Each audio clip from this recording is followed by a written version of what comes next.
Hello বন্ধুরা, চলে আসলাম আজকে একটা ভিডিও নিয়ে। তো সবার ফার্স্ট, বাইকে তেল একটু কম আছে, তো তেলটা আগে ভরে নিই।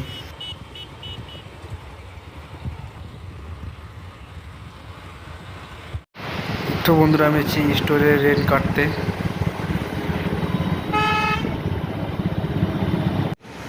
চলে আসলাম আমি স্টোরে।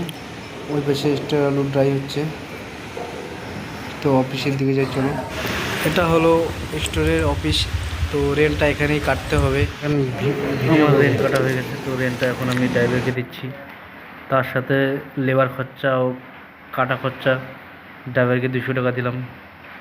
যদি মাল খারাপ বের হয়, দায়িত্ব তোর, পয়সায় ভাড়ার টাকা দিব না, ঠিক আছে? এখান থেকে আর একটা স্টোরটা আমি পাবো, যেখানে এখান থেকে 10 কিলোমিটার দূর। তো চলো যাওয়া যাক। তো চলে আসছি আমি স্টোরের সামনে। তো স্টোরে যেতে গেলে আমাকে রোড ক্রস করে যেতে হবে। চলো রোডটা ক্রস করি, তারপর তোমাদের দেখাচ্ছি স্টোরের ভিতরটা। আলুর বন্ডের দাম কম থাকার কারণে স্টোরে এখন 2-1 জন ছাড়া বেশি লোক দেখা যায় না। এই স্টোরে প্রোগ্রাম হচ্ছে এখন অনেকটাই কম, 1 থেকে 150 প্রোগ্রাম হচ্ছে ডেলি। তো আমার রেন্ট কাটা শেষ, দেখি ভিতরে কেউ চেনে জানা আছে কিনা। রেন্টটা ওদের হাতে দিয়ে যাবো, তাহলে আর বিকেলে আসতে হবে না। রেন্ট কাটার ঝামেলা শেষ, তো এখন চলে যাবো দোকানে। দেখা হচ্ছে পরের ভিডিওতে।